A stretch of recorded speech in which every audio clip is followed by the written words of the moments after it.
أصغر حلا ممكن تشتروه مو بكل أربيل بكل الكوكب. هذا وأكتر ضمن الفيديو، إضافة لكيكة الترند، الكيكة اليابانية عين شكل الكيك. كل هالتشكيلة رح نجربها هلا.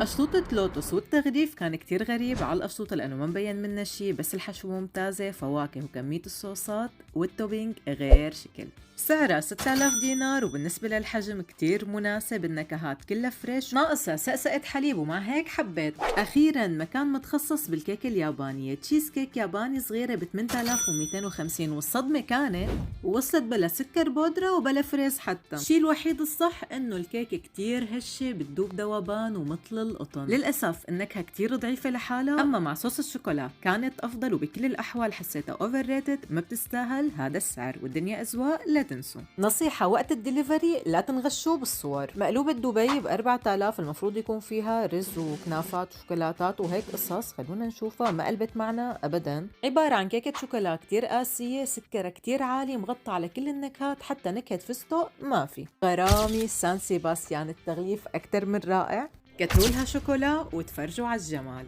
سعر 6000 دينار، كتير غنية، كتير كريمية، كتير طيبة بالنسبة للسعر، حبيت.